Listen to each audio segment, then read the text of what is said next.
Hello and welcome to episode 3 of Godcast, where we read the Bible. I'm your host, Andrew, and with me is your co-host, Stephen. So this is the King James Version, Genesis 1, verses 9 through 13. And God said, "Let the waters under the heaven be gathered together unto one place, and let the dry land appear." And it was so. And God called the dry land earth, and the gathering together of the waters he called seas. And God saw that it was good. And God said, "Let the earth bring forth grass, the herb yielding seed, and the fruit tree yielding fruit after his kind, whose seed is in itself upon the earth." And it was so. And the earth brought forth grass, and herb yielding seed after its kind, and the tree yielding fruit, whose seed was in itself after his kind. And God saw that it was good. And the evening and the morning were the third day. Well, at least he's recognizing that things are good again. He separated waters, it wasn't that good. But, creating life, well, asking things to bring forth life, is a good thing. That's pretty good, yeah. I think everything that's alive could probably agree with that. Well, if it was dead, they wouldn't really care. Yeah, that's true. You couldn't care, really, because you'd be dead. You couldn't? Yeah, exactly. Yeah. Well, we finally hit the controversial pay dirt, or pretty close to it. The evolution debate's gonna creep in. So, if we just look at verse 9, and God said, "Let the waters under the heaven be gathered together into one place," that's fine, and let the dry land appear, and it was so, okay, doing good so far. And then it called the land earth, and blah, blah, blah, blah, blah, blah, blah, but then we get, let the earth bring forth grass and herb yielding seed, and the fruit tree yielding fruit after its kind, whose seed is in itself upon the earth, and it was so. So really, the first place where we get the whole after its kind thing is herbs and fruit trees. Herbs and fruit trees, yes. Oh, sorry, you say herbs, don't you? Yeah. Well, herbs. I mean, it's a plural. Herbs is multiple. No, it's the fact that I pronounce the H. I say herbs. I see. You don't, herbs, there's quite a few people. So you say an herb because of the lack. Where would I say a herb? It may just be me, but yeah, I mean, honestly though, I don't know what you have to say to weigh in here in terms of what these words mean or what they could be translated as, because I know there was a really interesting discussion about the words firmament and heaven. Mm-hmm.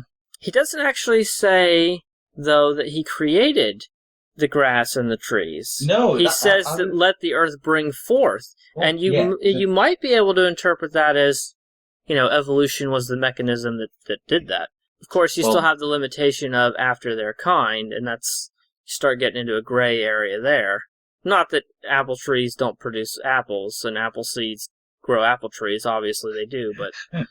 well, each phylum has, of the evolutionary, basically, each phylum has obviously it goes on to develop into different things, but each phylum, we all share similar characteristics. So basically all mammals have very similar characteristics. Even the hand, of a bat isn't that different from the hand of a human.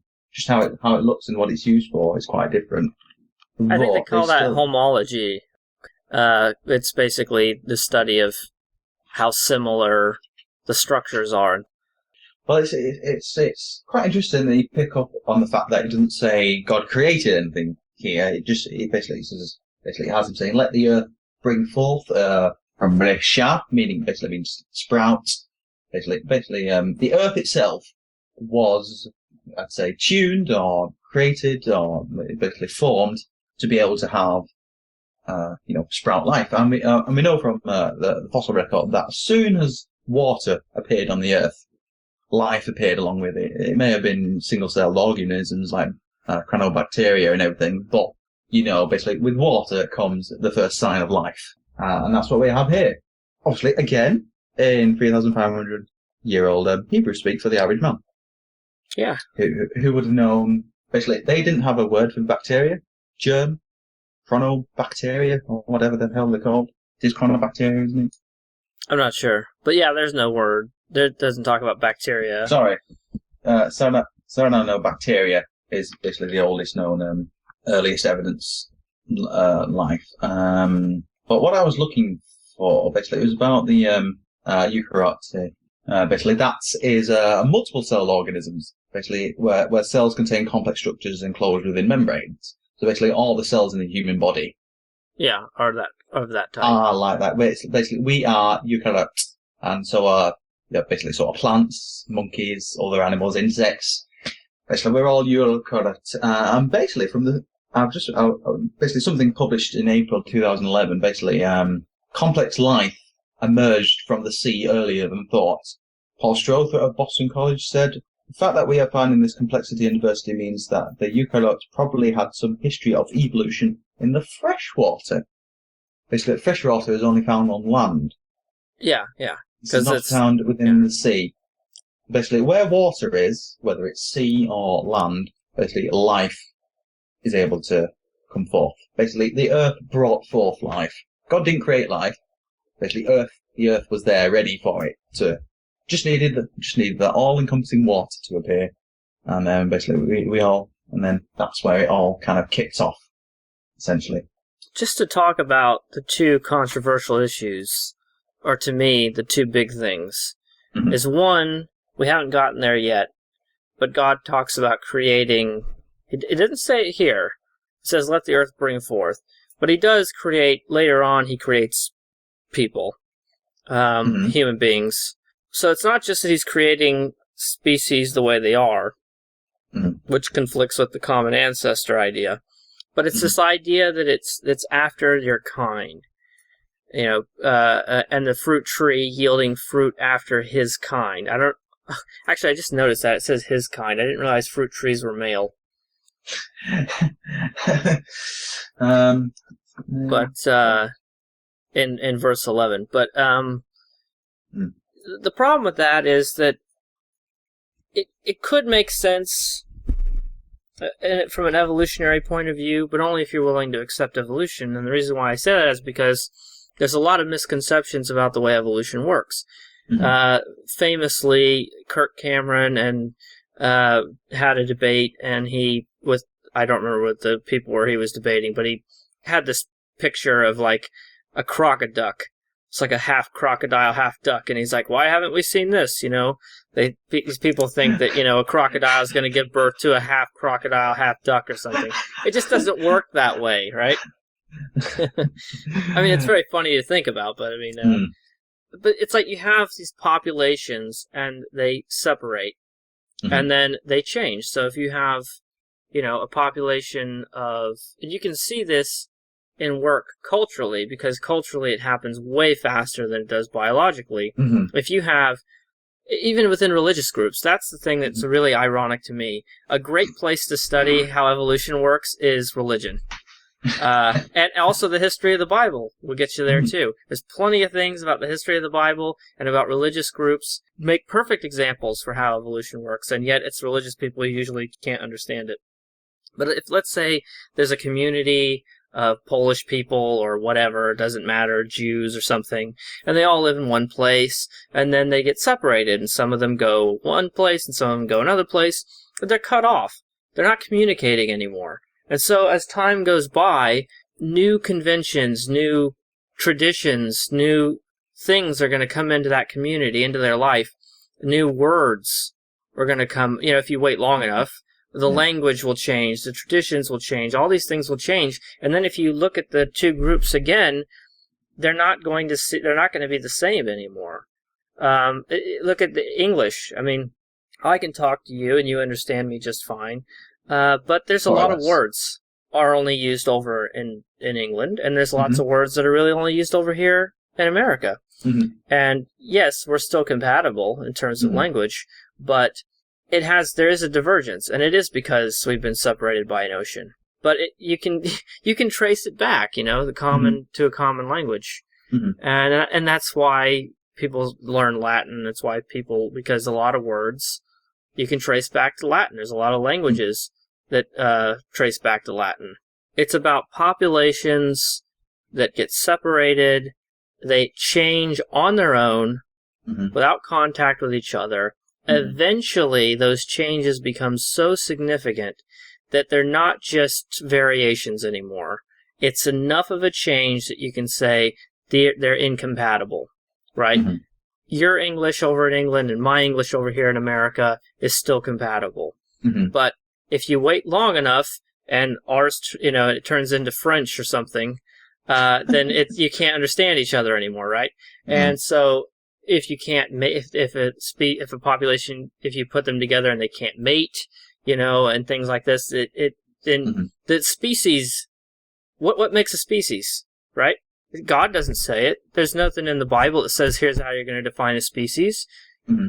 It's somewhat arbitrary. It's like city limits or state boundaries or county boundaries. If you live in the U.S., I don't know what they have over there.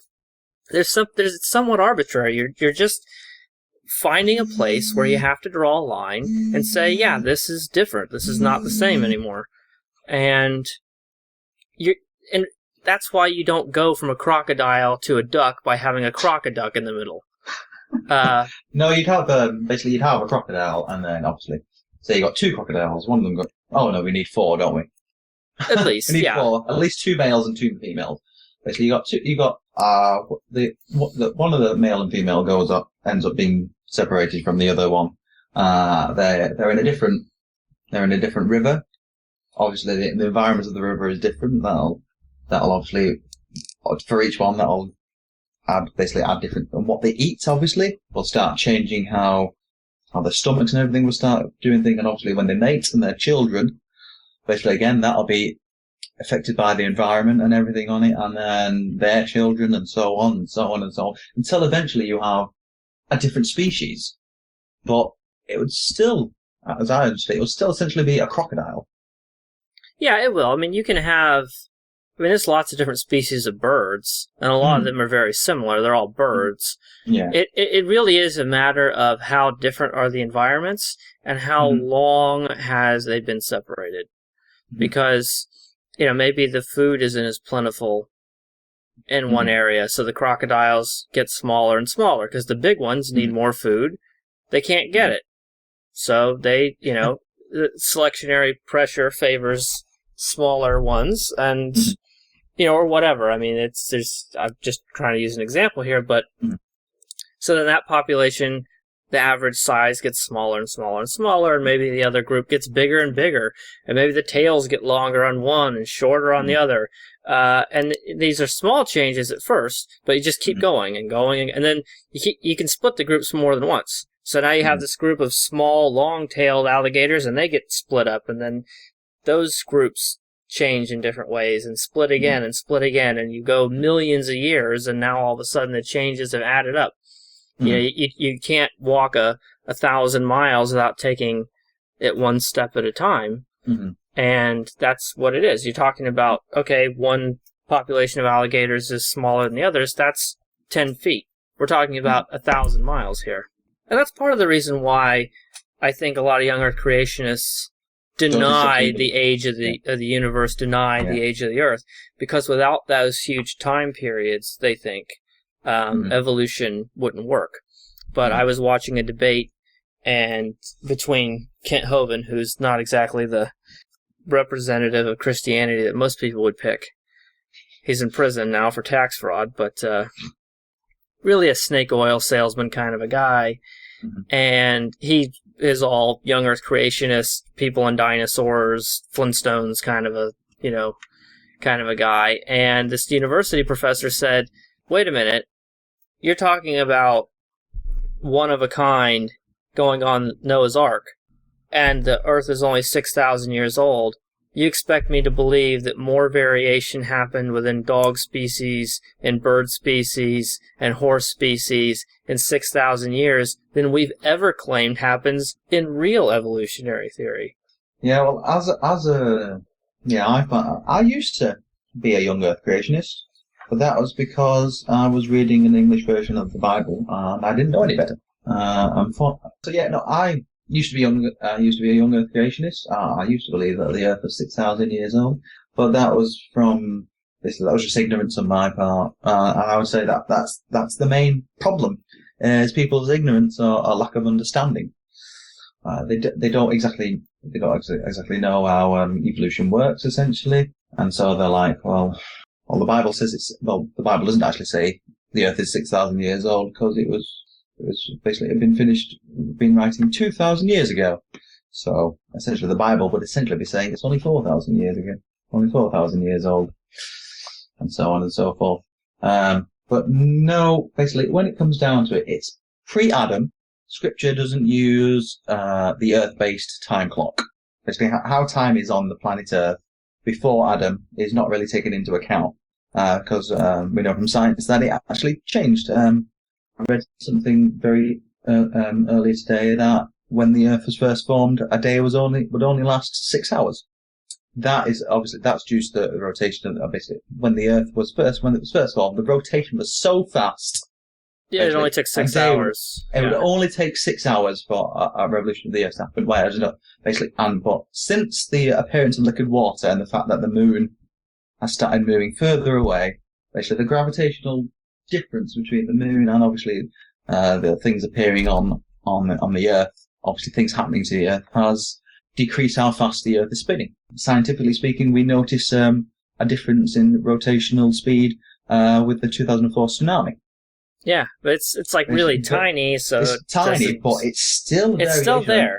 And even the earthquake in Japan, even more recently, that again, it's slightly altered, very, very, very insignificant that we wouldn't notice, but enough that we're going a little bit slower again.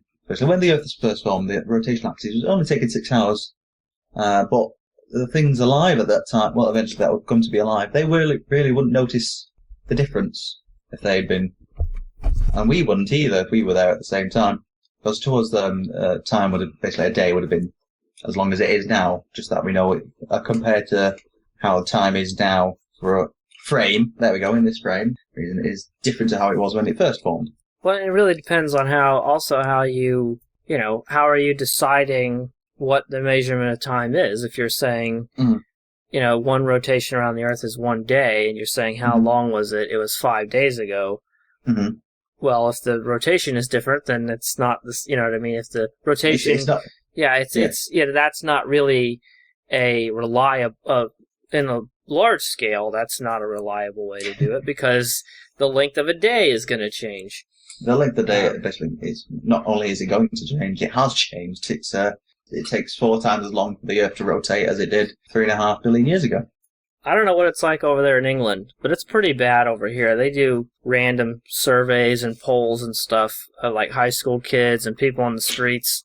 And a lot of people, a shockingly large number, I don't remember what the figures were exactly, don't know that 24 hours is because that's a rotation around, the Earth. Seriously. They don't know that a year is, a revolution around the sun. They don't know, just these basic facts. It's really bad over here. Oh, I have no idea what it is over here, but when I was in primary school, we were learning stuff like that. Basically, that's something I'd expect a 7-year-old to know. You would, wouldn't you? Yeah. But so, basically, in America, people don't know that the reason there's 24 hours in the day is because of how fast the Earth is spinning. It's pretty bad, I have to say. Well, it's no wonder then, basically, Yahweh, when we come to the prophets, Prophet Hosea, in chapter 14, basically, he says about Israel, my people are destroyed for lack of knowledge.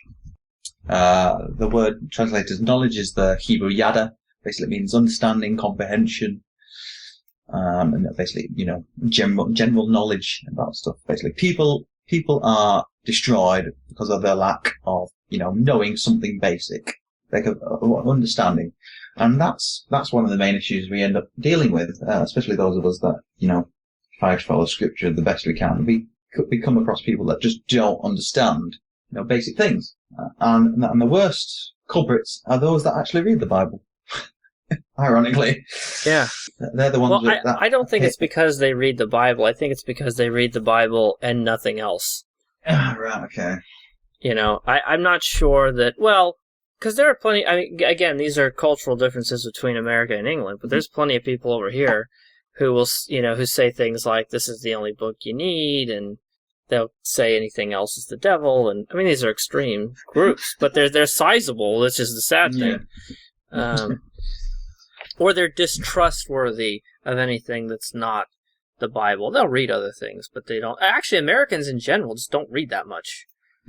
It's true. They don't. I hate to sit here and insult my fellow Americans, but I don't remember who originally said this, but it's, I love America, I hate Americans. This is Yeah.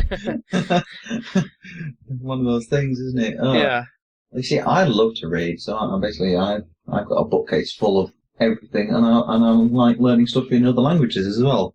I can't claim to learn things in other languages, but we do have several bookcases, and they're all full, and it's always a struggle. You bring a new book in, we have to try and find one to get rid of, because we still have room. We have too many books. Same here. I've got books on top of books here. Yeah. I've had to get rid of basically, I used to have quite a lot of old-style biblical commentaries, but now I have most of those in electronic form, which are a lot easier to store than the books. So they've all kind of disappeared from the bookshelf, and basically, I think I had the space for 2 weeks, and then it was full again. It's amazing you kept it for 2 weeks. It does seem like people are all or nothing when it comes to reading, right? There are people who just don't read, and then there's people who do read, you know.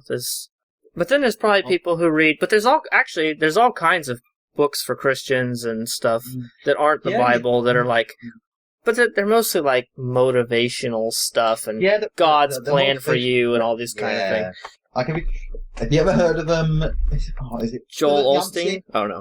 I was going to say Philip Yancey, The Purpose-Driven Life. You ever heard of that? I forgot his name, but yeah, I've definitely heard of The Purpose-Driven Life. I think it is pretty hard to avoid running into that. That's pretty popular. The Purpose-Driven Life. That's the thing that seems funny to me, though, because a lot of these people, preachers and stuff, not preachers who like preach at their own church, but the ones who get on TV and write the books and stuff, they don't seem to be teaching from the Bible that much, which everyone claims to be, you know, as the source of all knowledge. They seem to be preaching their own feel-good message that might as well be from anywhere. Well, you see, that's the main problem with Christianity today. Christianity for a long time, actually, is that it's not scripture-centric, which is ironic, because one of the main tenets of Protestant Christianity, which most of the churches in America will be, is sola scriptura, which is scripture only. I think they forgot the last part. It's scripture only when there's nothing left. Yeah, when there's nothing else left to say. Yeah, but no, I hate self-help books. I don't read any. I only know of Philip Yancey because people keep recommending them. You should read this, Stephen. No, I shouldn't.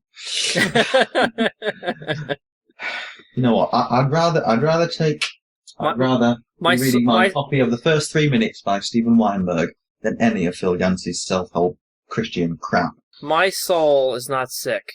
It doesn't need your chicken soup. I don't know if you heard of those books, The Chicken Soup for the Soul and all those. Oh, man. It's, you can kind of divide it into multiple categories. There's the self-help, feel good about yourself books, and then there's like the Christian porn, which is like the Left Behind series, you know? You know, it's really just... I'm not going to Google Christian porn. That's going to be quite funny. Actually, let's do that. Let's see if that brings up something. Right, okay, the first one is porn addiction recovery. Okay, well, that makes sense. I was actually afraid you were going to find, some actual porn, but... Right, well, I've just Googled that. This is the second link I've come to. It's called Support Christian Porn, subtitled, Filmed Procreation, Porn the Way God Intended. Filmed procreation. I've never heard porn put that way. Hang on. This is the introduction paragraph to it. Welcome to the home of the Christian porn movement. Our mission is to clean up that which is currently known as pornographic videos, movies, or films. All filmed sexual acts in the Christian porn genre are genuine intentions to create life, performed by heterosexual married Christian couples. As acts of procreation, they are not immoral, illicit, or dirty, but expressions of love between husband and wife, who are in love with each other exclusively. None of the acts are unnatural or adulterous. We feel the viewing of an expression of love shared by a married man and woman is one of the most beautiful and natural gifts bestowed to us by God. Praise God, brothers and sisters. Talk about, bearing after their kind. To just try and bring it back to day 3, you know. I knew I was going to learn things on this podcast. I didn't know which things.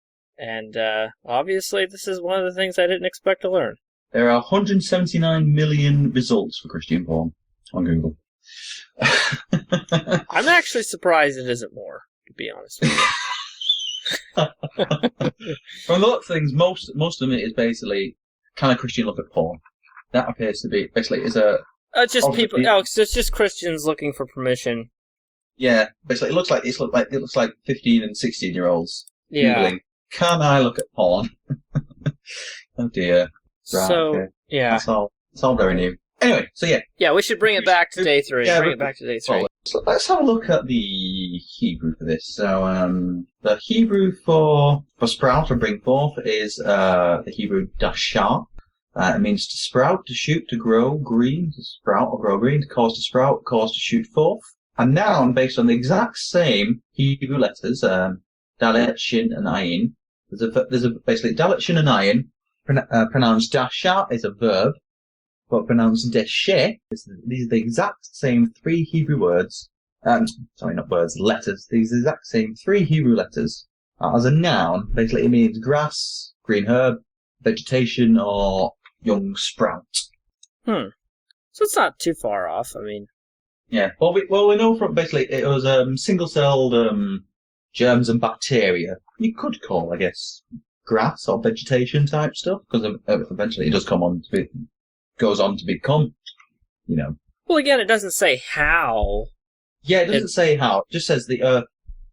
Let the earth bring forth vegetation. Well, this is an idea I often run into, which is that somehow it's human beings which are special.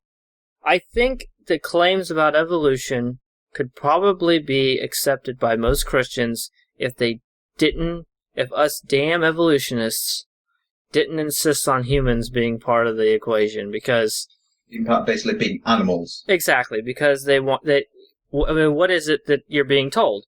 If not by the Bible alone, then by most religious doctrine, you're made in the image of God, right?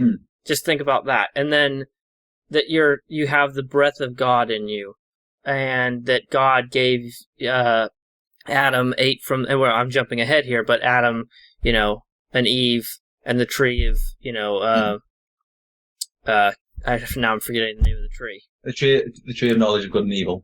Yeah, the tree of knowledge and good. So Adam and Eve and the tree of knowledge and good and evil, and they had their eyes opened, and morality comes into the picture, and all of these things are culminating into one unified message. It says human beings are special, you're special, and not just special, but you're special in a way that separates you from other living things, other animals, plants, whatever. You're not just an animal.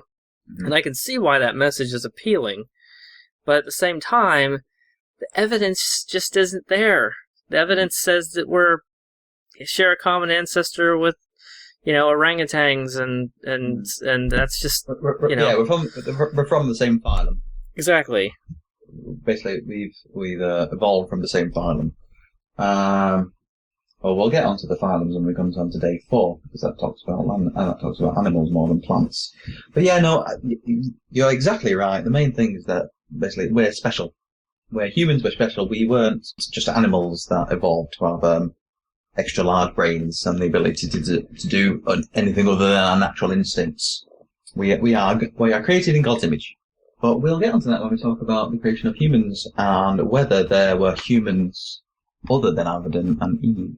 Yeah, you're absolutely right. And obviously I have a bad habit of putting the cart before the horse. I keep mentioning things that haven't happened yet, since we're only on day 3. But I just find it interesting that I don't know how many people would complain about evolution being used to explain day 3 if later on you didn't have the other bits that said, that humans are special. Well, yeah, no, I have absolutely no problem whatsoever, and I will, when we get to it, I'll argue that Scripture doesn't either. Oh, okay. I'm looking forward to that. Yeah, that's a day to look forward to. That's a day to look forward to. It seemed like day 3 was going to be this big day, but I'm not sure. Do we have anything else left to say for day 3? It seems actually pretty straightforward. Well, it is. It's basically saying,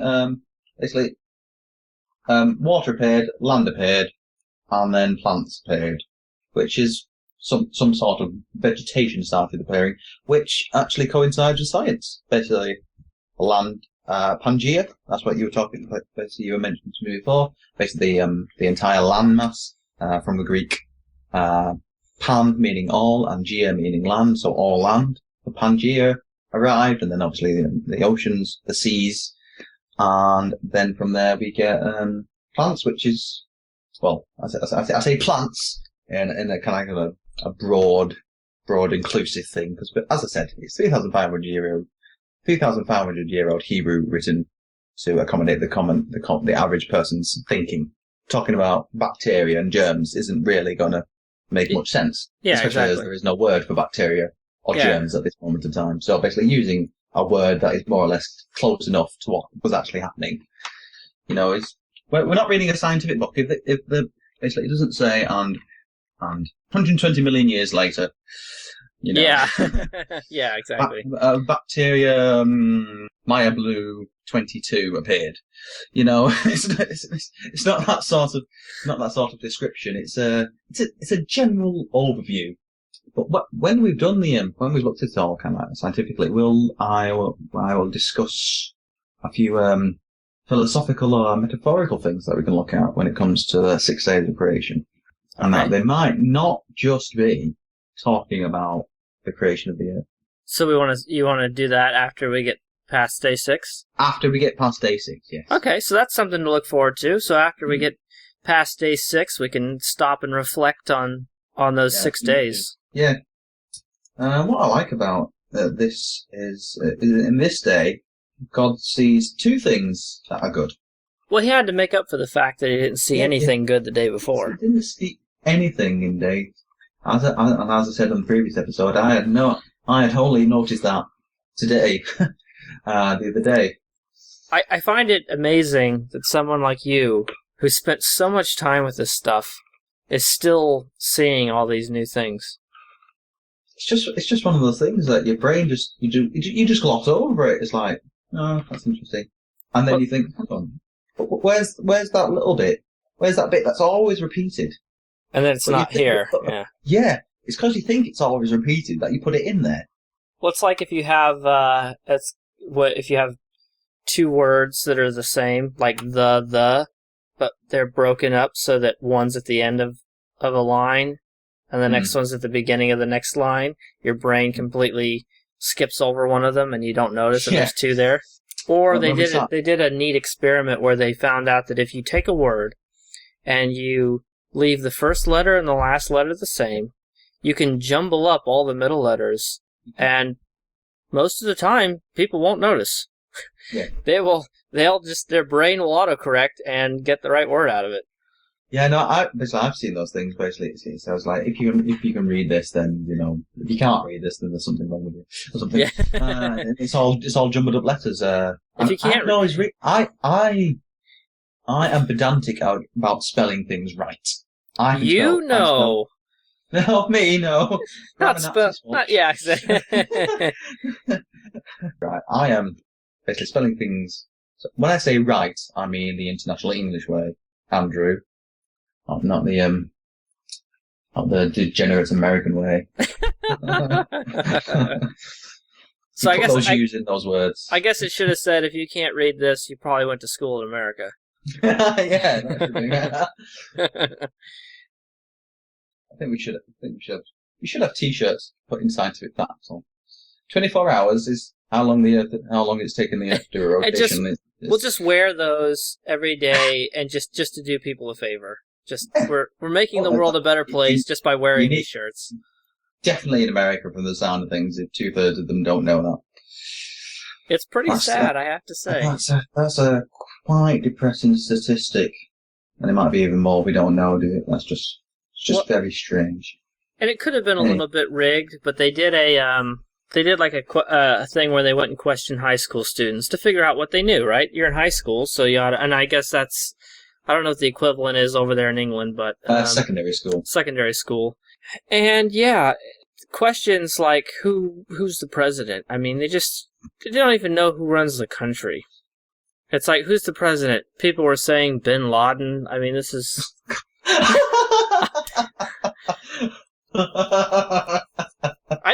I don't know how you get it that wrong. It's like they just thought of They just thought of a word. They just thought of a name they hear in the news and just said that. Like, they don't even... How do you not know who the president is? Even I know who the president is. It's George Bush, right? Thankfully, not anymore. Not anymore. I'll leave politics out of it. After he was voted in one time. You say Bin Laden, yet some people would say that Barack Obama's a terrorist, so, it really doesn't matter, doesn't it? Yeah. One's a terrorist, the other one's a terrorist. Who knows? Who cares what name you give them? So we got 2 good things in day 3. So that's... Got 2 good things to make up for that. Interesting, that. Yeah. Now, there's something basically, I'm doing the comparison with the King James Version in Geneva, but basically, I need to talk about the Dead Sea Scrolls. Right. The Dead Sea Scrolls. Of all the places to start talking about the damn Dead Sea Scrolls, it's this set of verses here, because there's quite a bit of difference between the Dead Sea Scrolls and the later Masoretic Hebrew. So, as with the last episode, we started doing a bit of comparison between the versions, translations. We specifically did the King James Version and Geneva to find out if there was any difference between them. But one of the main things I should talk about when it comes to basically anything to do with the Hebrew is Dead Sea Scrolls. Basically, if you don't know anything about the Dead Sea Scrolls, basically they are the oldest known Hebrew manuscripts. Yeah, manuscripts of the Tanakh, the Old Testament, ever found. Basically, before them, the oldest was the Masoretic Hebrew, which was from the 11th century CE. So, more than 2,500 years, more than 2,500 years after the originals were done, and now essentially more than 1,000 years younger than the Dead Sea Scrolls were. So they were basically in 1947, a Bedouin boy was trying to find his goat or something, threw a rock, it went into a hole, he opened up the hole, got inside and found there was loads of jars. He managed to break one of them and manuscripts go down, and then there's a whole bunch of other stuff happened and then ended up being put in this thing in Jerusalem called the Shrine of the Book. Anyway, basically they are our oldest known manuscripts of the Tanakh, dating to around, the oldest is around about 300 BCE. And the Tanakh, that's just basically, it stands for the writings, the prophets, and the Torah. That's it, Torah, prophets, writings. It's like an abbreviation for each crammed together. And the Dead Sea Scrolls, you said 1947. That's not very long ago. So the full ramification, I mean, how much of the full ramifications of that discovery have really come out? Because it hasn't been that many years. It hasn't been that many years, but it's taken them an awful long time just to get, transcriptions of the damn things out, or pictures. And I think it's only been in the past couple of years with the internet that, stuff has actually finally come out. Well, you're doing it too, right? Yeah, you're doing it. I am doing free, on the website, thewaytoyahweh.com, I am putting up free transcriptions of all the Dead Sea Scrolls. Of all the scriptural Dead Sea Scrolls, that is. I may do some of the, basically, we don't know the name of the sects that was around in the Dead Sea. People call them Essenes, but they probably weren't Essenes, they were just an unknown sect. And they all had their own writing, all their kind of like commentaries on scriptural books, and also their own like rules of law and law code and the temple scroll and a bunch of other stuff like that. But basically the main things there, basically there's quite a lot of them. There's an awful lot to come out about them, mainly because they're still finding them. They're still finding them? They're still finding them. I did not know that. That's something I didn't know. I say finding, I mean being giving them. Basically, the original Bedouins that found them, once they realised that scholars were going mad about them, they just went and ransacked every single cave they could think of before all the scholars got there. So basically, quite a lot of them was, I'd say, stolen? Is that a good word? Well, taken. They were taken. And, still now they're being given up, sold for money. Even now, more than 60 years after it's been discovered. Yeah, wow. I just thought it was one, because it's funny how if you don't know the details, your brain is perfectly happy to just make them up. Yeah. Like, I just assumed it was one big cache that they found, and that was it. This is the Dead Sea Scrolls. I didn't know it was, Well, it kind of was a big cache, but it was in about 11 different caves. So they weren't all just in one place. They were all in all these 11 different caves surrounding the Dead Sea. Basically, it's called Qumran.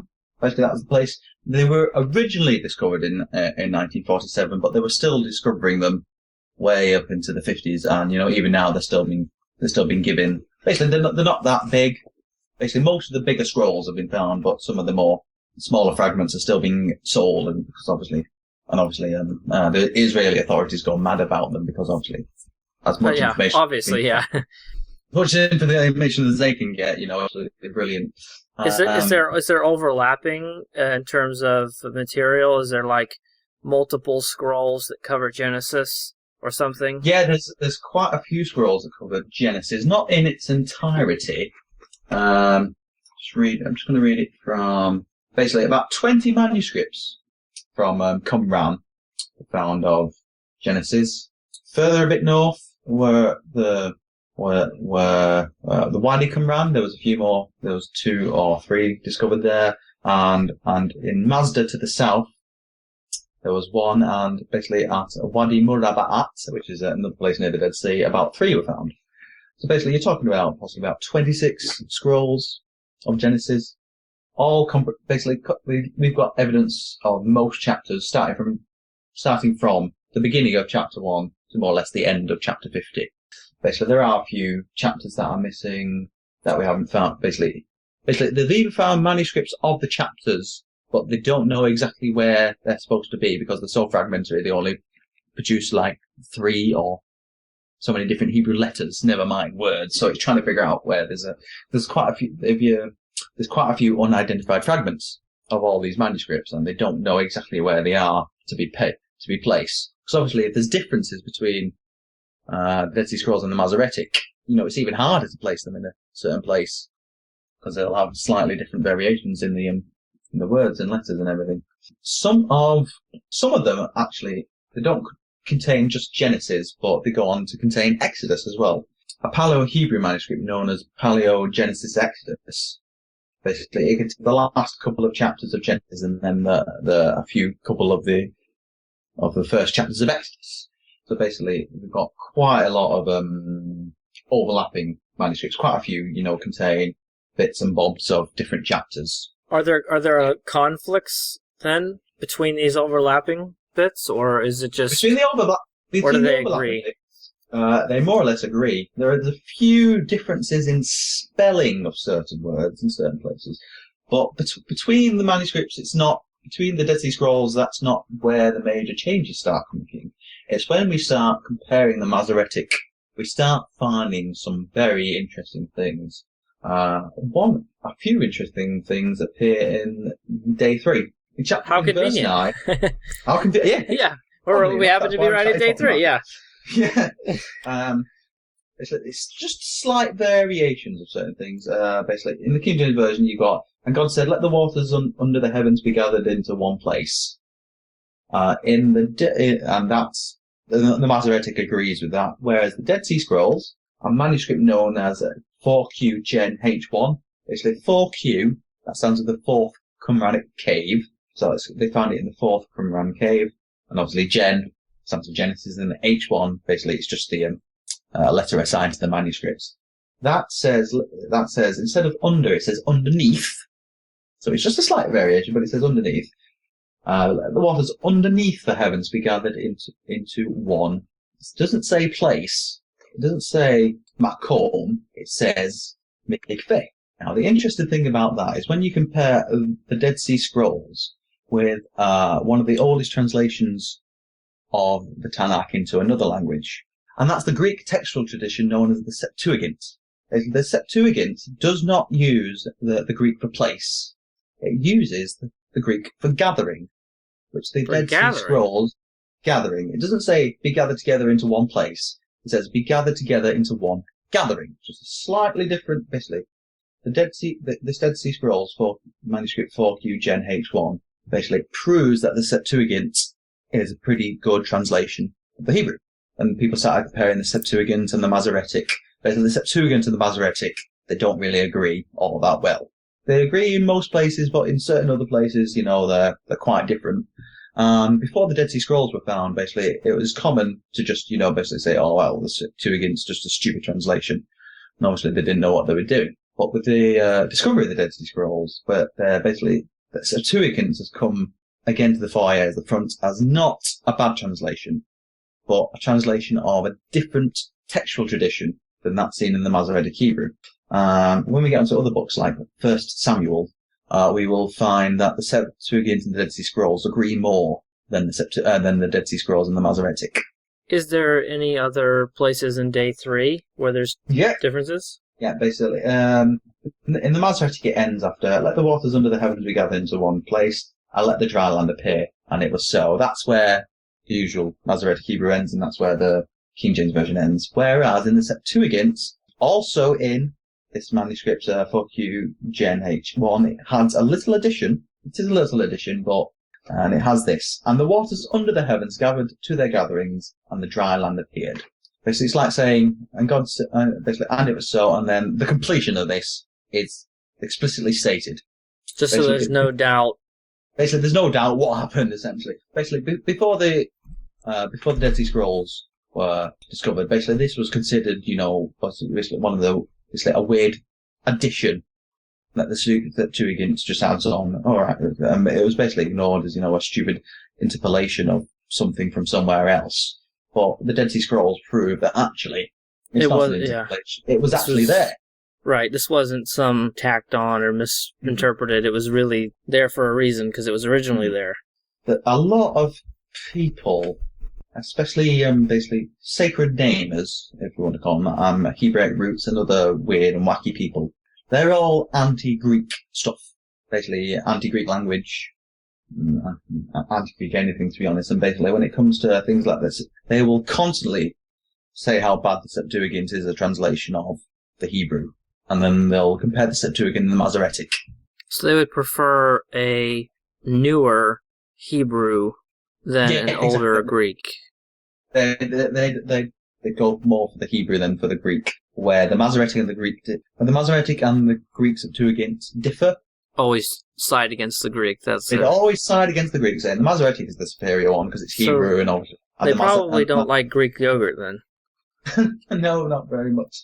And unfortunately, quite a lot of this spills over into New Testament renewed covenant territory, because there's quite a lot of people who go for the Aramaic Peshitta or Peshitta.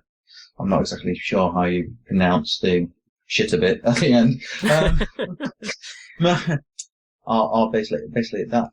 Basically they really hate Greek anything. It's really quite annoying and stupid. And basically they'll always, when it comes to differences between Greek or the Aramaic or Greek and the Hebrew, they'll always side against the Greek just because it's Greek, not for any other particular reason. Just because it's Greek. Just because it's Greek. Just because it's Greek. Yeah. When we eventually get to the New Testament, I'll explain that in a bit more detail. But what the Dead Sea Scrolls have really shown is the fact that the Septuagint shouldn't be ignored, which is why one of my tasks before I die is to do a translation of the Septuagint, an amplified version of that. So that'll be fun to do. It sounds like a lot of work, but yeah. Hopefully you have a lot of years ahead of you. One would hope. You said before you die, like we're going to get hit by a bus. No, basically before I die of hopefully old age. Yes, old age is my favorite way to die. My preferred way. If I had to pick one. Assuming I was given a choice. Yeah. So yeah, no, that's the three slight differences between the Dead Sea Scrolls and the Masoretic, including the Septuagint. Actually, the Dead Sea Scrolls and the Septuagint agree a lot more than the Septuagint and the Masoretic, or the Dead Sea Scrolls and the Masoretic do. So the last thing we need to do is look at what the Geneva, like we did last time, for verses 9 to 13 in the Geneva. And God said again, let the waters under the heaven be gathered into one place, and let the dry land appear. And it was so. And God called the dry land earth, and he called the gathering together of the waters seas. And God saw that it was good. Then God said, let the earth bud forth the bud of the herb, that seedeth seed, the fruitful tree, that beareth fruit according to its kind, which hath his seed in itself upon the earth. And it was so. And the earth brought forth the bud of the herb, that seedeth seed according to its kind, also the tree that beareth fruit, which hath its seed in itself according to its kind. And God saw that it was good. So the evening and the morning were the third day. I don't know why I thought of this. Well, first of all, let me say that the Geneva version just sounds more pleasant to listen to. But it's just rather odd, isn't it? Yeah. You know, despite the fact that the Geneva was first released in 1560. I have to say, though, I don't know why I thought of this, but the old question, which came first, the chicken and the egg? If you look at it from an evolutionary point of view, you'd have to say the egg came first, and if you looked at it from a creation point of view, you'd have to say the chicken came first. So there's not even common ground on the chicken and egg question. That is a weird thing to think of just there and then. Well, because I don't know why. Because in the King James version, it just says bring forth, the grass and the herb yielding seed, but somehow the Geneva mentioned the buds. Yeah, let the earth bud forth the bud of the herb. Yeah. And it just made me, for some reason, think that it was the Geneva Convention. I almost said Geneva Convention. The Geneva Bible. And you have the right to herb-yielding seeds. It just made me think of the interpretation being more of the seeds coming first and then the plants. Whereas when I hear the King James Version, even though it's not worded that much different, I think of the plants coming first and then the seeds. Ah, because of the bud forth. Yeah. I think that's just a slightly older English speak for bring. Let the earth bud forth rather than let the earth bring forth. But again, we see there's not that much difference. On the one hand, it is kind of, amazing. So on the one hand, you can say, look at all these differences, but on the other hand, it's survived remarkably well. I mean, obviously some parts have survived, better than others, but yeah, I mean, if this is the level of differences we're talking about, it's not that big. Yeah, there's very little, basically, in 50 years between these two versions, there's very little difference. There's basically a few conjunction words have changed here and there. Basically, the King James has gone to some Englishized Latin words. But there's very little difference between them. Very little. Which is, again, one of the strange reasons why I think there are King James Version onlyists around. Surely, did they not know about... But I reckon some people just think that the King James Version was the first English translation ever done. Which is not even a translation. Yeah. It's a revision. It's like a compilation, or not a compilation. Not a compilation, but it's, it's Well, it is kind of a compilation because it even says with the former translations diligently compared and revised. Yeah. That's it. It says translated out of the original tongues, including Latin, and with the former translations diligently compared and revised.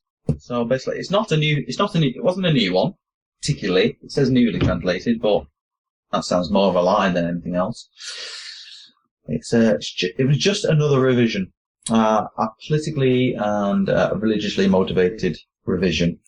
Going back to our conversation from last episode, I wonder now how much of the King James Version is lifted from the Vulgate. It makes me want to... The computer scientist in me wants to write a program to check.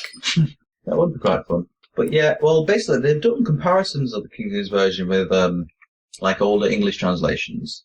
When it comes to the New Covenant, New Testament, they found that about 85% of the King James Version of the New Testament is the exact same as William Tyndale's version from 1525. It's amazing. Basically, pretty much, if William Tyndale had been around and the King James Version translators had been around at the same time and they had the same copyright laws that we did have today, basically, Tyndale could have sued them for a lot of plagiarism.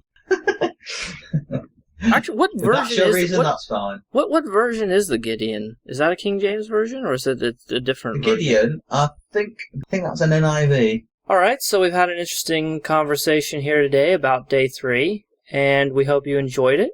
And feel free to join us next time. Thanks, and have a great day.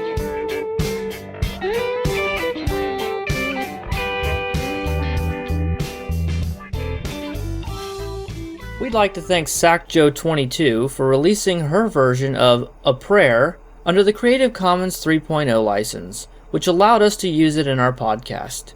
If you'd like to find more music by SacJoe22, visit ccmixter.org/files/SacJoe, SACKJO22/36192.